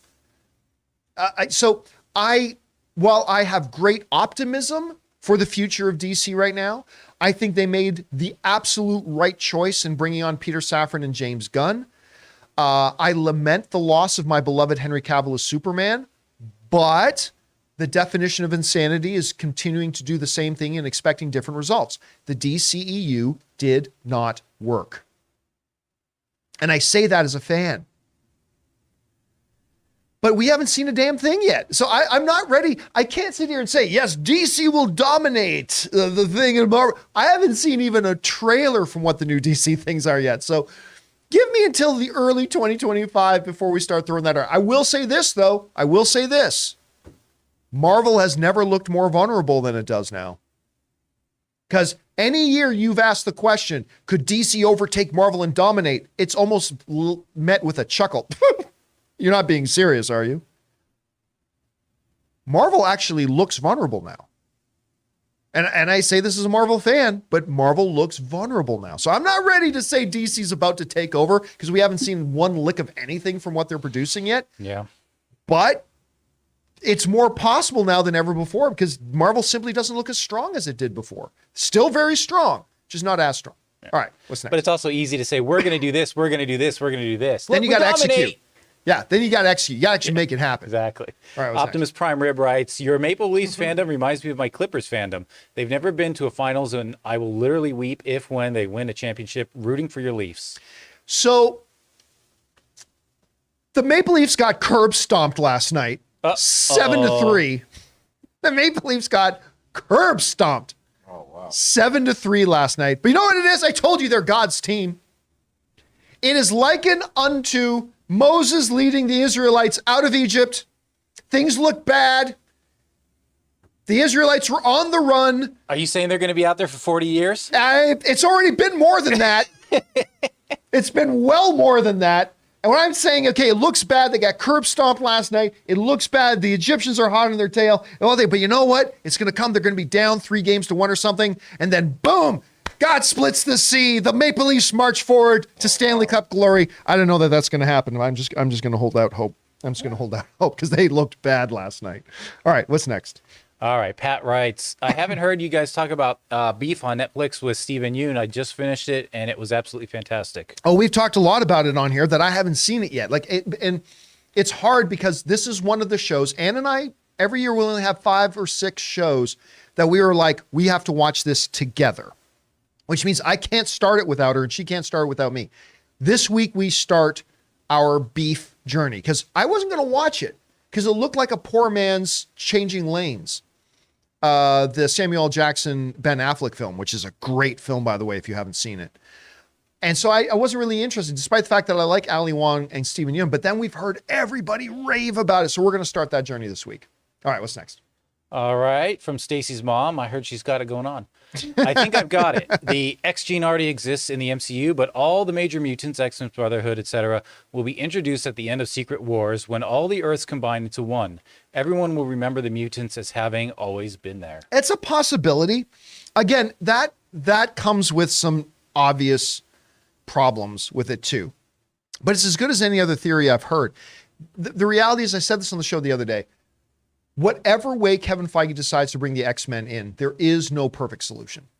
Every possible solution comes with major compromises. And so Kevin Feige and team is just going to have to come up with the best one that they can and just execute it as well as they can and try to deal with whatever compromises they need to make to do it. But come on, let's all admit, we're all excited about the X-Men showing up in the MCU. All right, what's next? All right, first off, we have some support from Chloe Fanning. Thank you, Chloe. Then dinosaurs and diversity. I hope the next Jurassic Park movie hires real dinosaurs. I take this personally. Of course, yeah, always the question comes up, right? Like, hey, Mario Brothers. By the way, can I point this out? What is one of the things to say about movies all the time? Winning cures everything, right? I always say it. When a movie comes out and is a hit, anything that was seen as a problem instantly gets forgotten about. The Mario Brothers movie is a great example of that, because what was the narrative before Mario Brothers came out? We don't like Chris Pratt's voice. How come they didn't get an Italian? And I say this as an Italian. Why didn't they get an Italian to do this? We don't like this is going to ruin it. Chris Pratt, blah, blah, blah, blah, blah. Movie comes out, crushes all-time box office records. Where's all those people talking about we didn't like Chris Pratt's voice? Guess what? There are people who maybe still didn't like Chris Pratt's voice in it, but you're not hearing them anymore. Why? Because winning cures everything.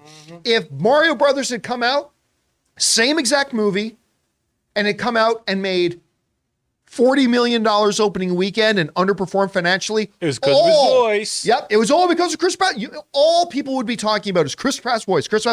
But winning cures everything, and you haven't heard a single person mention it since. If it doesn't make $1 billion, it's because of Chris Pratt's voice. Right, and if it does make $1 billion, it's because of Chris Pratt. Well, no one will say it's because of Chris Pratt, but I mean, it's winning cures everything, my friends. Yeah. All right, what's next? Okay, Jar Jar loves John Campea writes, Flash ending theory. Barry returns to his timeline. He finds everyone in his life looks completely different, and the Justice League hasn't been formed.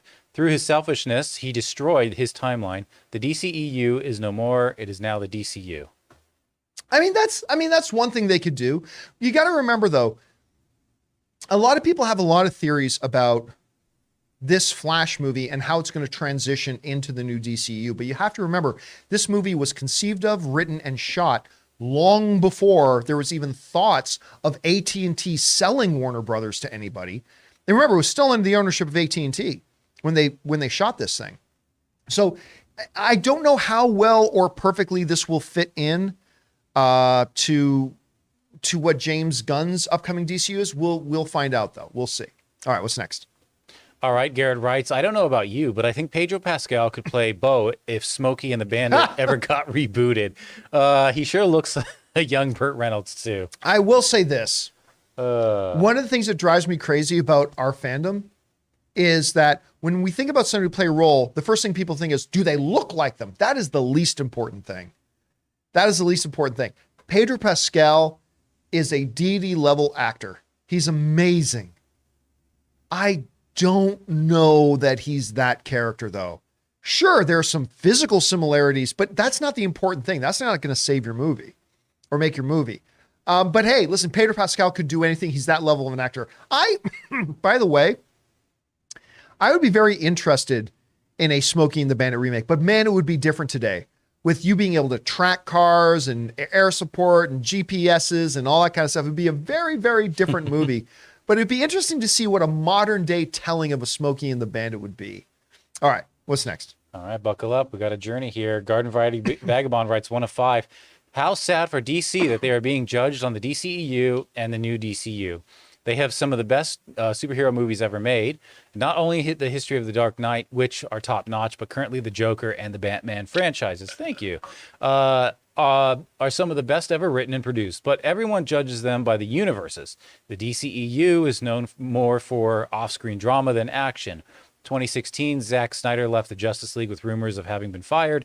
Joss Whedon takes over as director with rumors of corporate calls for a rewrite. 2019, Snyder instigated the call for the release of this Snyder, I think it means Snyder cut. 2020, Ray Fisher accused of Joss Whedon of threatening Gal Gadot's career and the stories of abuse on Buffy's sets from Charisma Carpenter. 2020, Ezra Miller starts to go off the rails when he chokes a woman at a finish bar. All in 200, I think 20.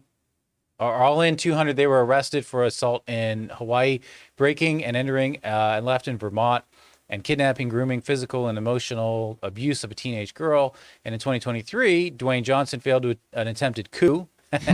Wait, did they also release movies? The Oscars and the love for the Batman, the Joker gets choked out. It's true. I mean, this is the problem. Just in as much that we say winning cures everything, losing obscures a lot of things. Because listen, while they had the Batman and while they had Joker, which were great, they've also had a lot of, not so great results, right? And it is unfortunate that for the most part, it's something that Marvel had been able over the years to avoid. This big off-camera drama with the people that they work with, the people behind their cameras, the people in front of their cameras. Whereas Warner Brothers, like I've always said, there's a part of me, back when Warner Brothers was owned by AT&T, I said part of me always felt bad for them because, they're not the ones who made Ezra Miller go out and do all these crazy things. They're just sitting there trying to make movies. And one of the people that is the cast going out doing all the stuff and is bringing all this negative attention, all this negative vibes, all this negative baggage. And it had nothing to do with Warner Brothers. Now, they should have dealt with it really early and they didn't, and that's on them. But all the other stuff as well, all this other drama, it's like, sometimes I just feel bad. And it is unfortunate that you're right. Sometimes that kind of drama and that kind of baggage overshadows good things that are happening. Because you're right, we should be talking more about the success and the triumph of the Batman. We should be talking more about the triumph and success of the Joker. But when we think of Warner Brothers DC right now, we don't really think of those things. We think of Black Adam not succeeding, Shazam 2 being a monumental flop. We think of, all the various drama things and everything like that. It's unfortunate. And Marvel, for the most part, has been able to avoid that, which is why it's going to be really, really interesting to see how they navigate these Jonathan Majors situation. So we'll see how that goes. All right. What's next? All right. Chopin Music writes, I know you don't like speculating actors for roles, but Pedro Pascal for Pirates of the Caribbean. In fact, just give him his own movie about a pirate. I think he would be great as a swashbuckler. Here's the thing. When any director does something great, everybody wants that director to direct everything. I remember after Lord of the Rings, any movie that was coming out, people say, Peter Jackson should direct that. After The Dark Knight came out, any movie that was being announced, people say, Christopher Nolan should direct that. And of course, right now, Pedro Pascal is kind of the hottest name in the business. Right? This year alone, between The Last of Us and Mandalorian, and everybody loves him. He's great. And oh my God, his appearance on Saturday Night Live. If you guys haven't watched his appearance on Saturday Night Live, you absolutely must. He was great on it. But yeah, well, look, in just thing alone, in 5 minutes, we've got to say he should be in the new Smokey and the Bandit remake. That was Michael Fassbender for a while. Everyone wanted Michael Fassbender. Everything should be Michael Fassbender. Ever. And then, unfortunately, Michael Fassbender started taking a lot of crappy movies, and now nobody talks about Michael Fassbender anymore. So Pedro Pascal was going to want to be choosy and picky. I just think it's funny how we're all like, oh, Pedro Pascal's hot right now. He should be star of everything. But that's what we as film fans do. I've been guilty of it too. We've all done it.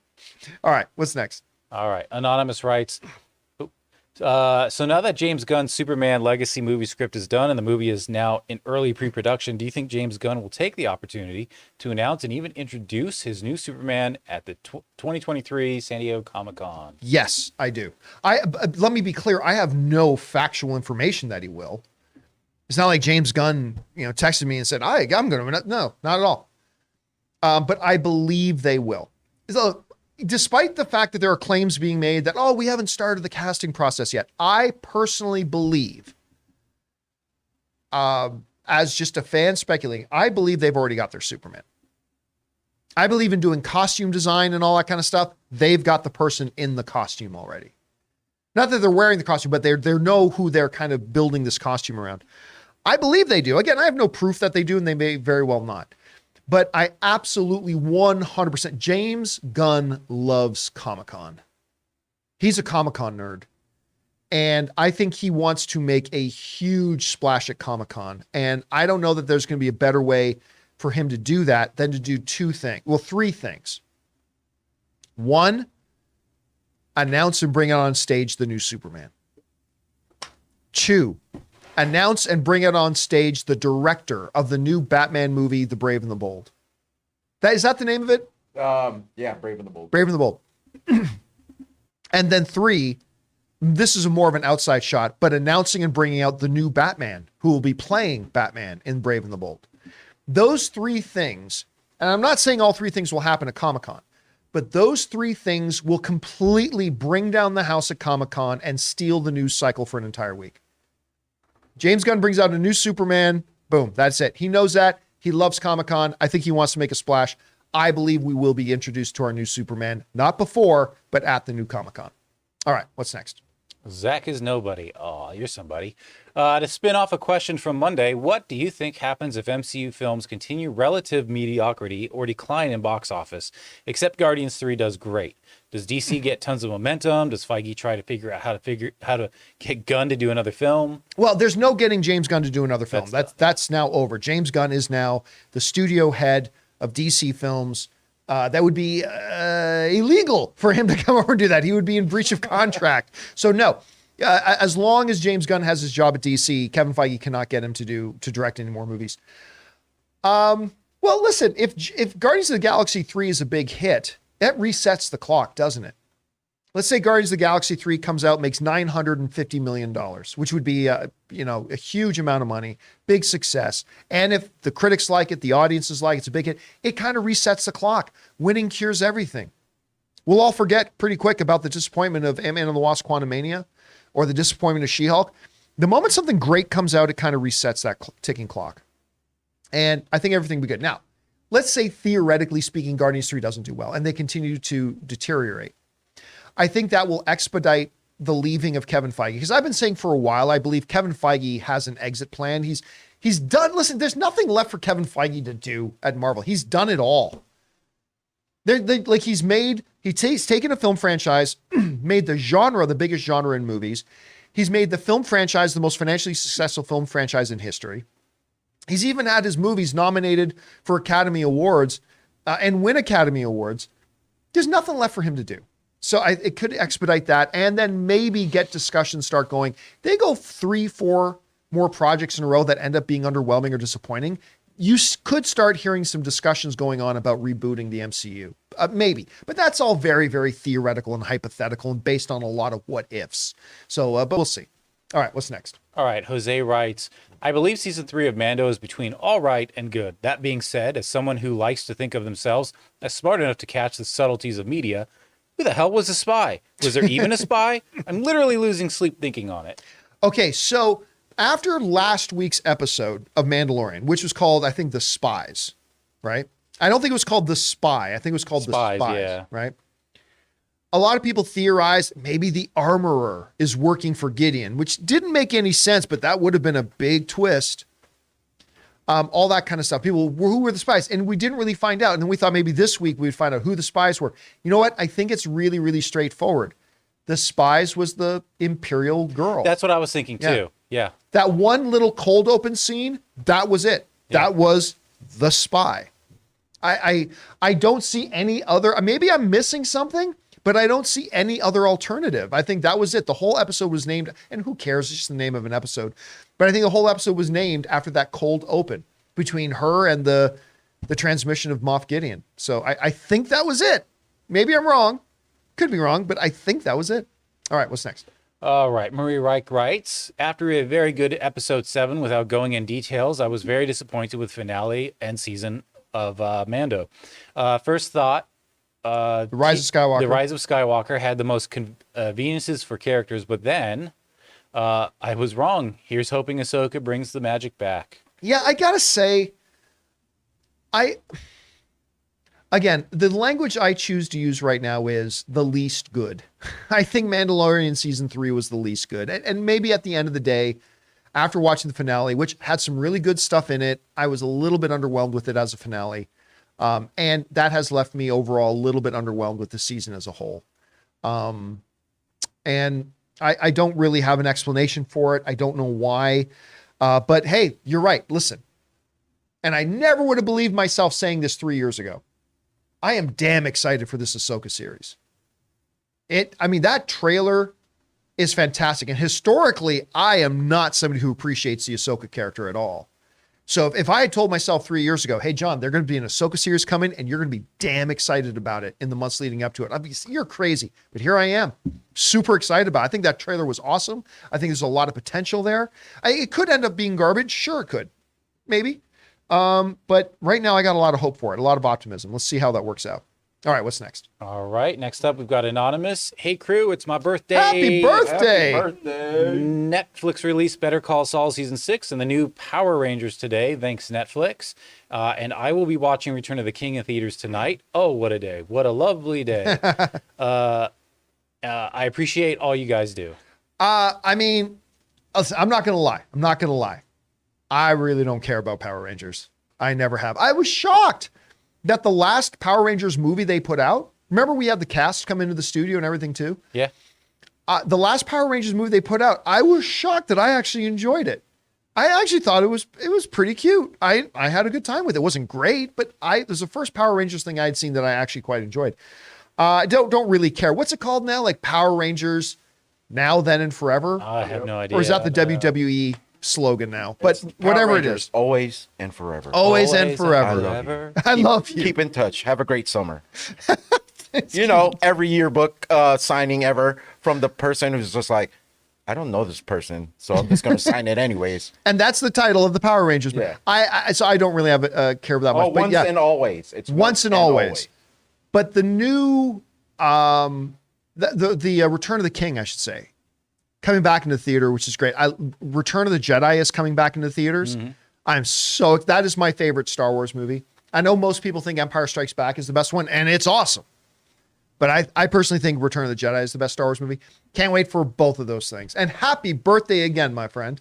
All right, what's next? All right, from Narf. This is the problem with Star Wars and Marvel. Okay, what is it? When HBO, Amazon, Netflix shows have seasons that have 8 episodes, they make each episode an hour long. If your season is 6 or 8 episodes and you're averaging 35 minutes, then just make a movie. Listen, Narf, I couldn't agree more.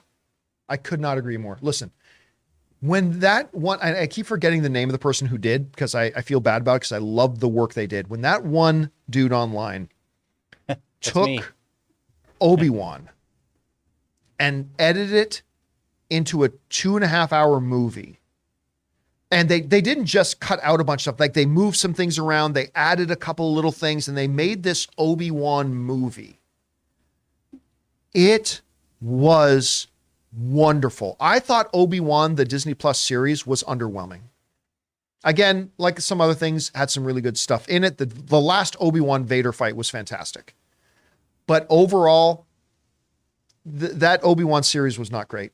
And I had a lot of high hopes for it.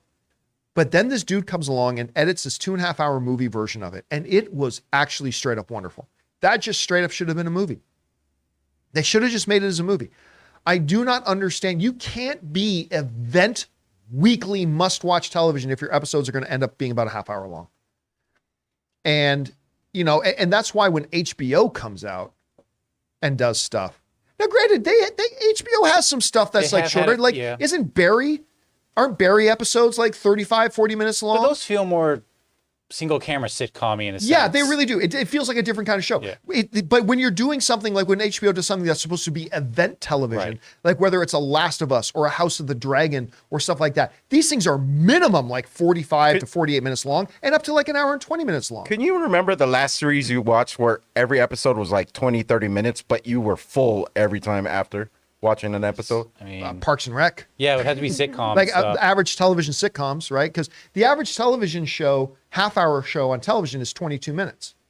There was actually a great Canadian comedy series called This Hour Has 22 Minutes, which is pretty funny. Oh, yeah, I remember. I haven't that seen was all actually of it, a really funny show. That was really, really good. But yeah, I agree. I don't know why, like all the other streaming services, when they make their event shows, they're actually like meaty. And really, the finale was 34 minutes long for Mandalorian. And I don't know. It's just me. All right. Is that it? That's all. Well, guys, that'll do it for today's episode of the John Campea Show. Thank you so much for being here and making this show part of your day. Hey, guys, listen, if some of you sent in some questions to the tip link like within the last hour or two and you didn't see it, don't worry. We've got them. They'll get addressed on the show tomorrow. Of course, tomorrow, Chris Carr will be back in here. We're looking forward to that. And by the way, tomorrow, I was going to do it today, but then a lot of big stories came out. Tomorrow, we're going to be doing our CinemaCon preview. Guys, CinemaCon is next week. So don't forget, we're not doing the regular John Campea Show next week. Next week, we're going to be doing daily live streams, bringing to you the reports of all the big major presentations that are coming on, the screenings that we have, the footage we're going to be watching, a year's worth of stuff. Yeah, right. And aren't you going to leave a 24-hour cam on you the whole time? No. In Vegas, no. No, not in Vegas. Think they'll allow that at the poker tables. Maybe if we go to like Austin for South by Southwest, but at Vegas, no 24-hour cam in Vegas. What happens in Vegas stays in Vegas, my friends. So guys, thank you to everybody for being here today. One big thanks to Ray, of course, my friend Jen, who's been helping us out for a bit, Jonathan for running the show, and most importantly, you guys. Thanks so much for being here and making this show part of your day. We'll see you again tomorrow. My name's John Campea, and until next time, my friends, bye-bye.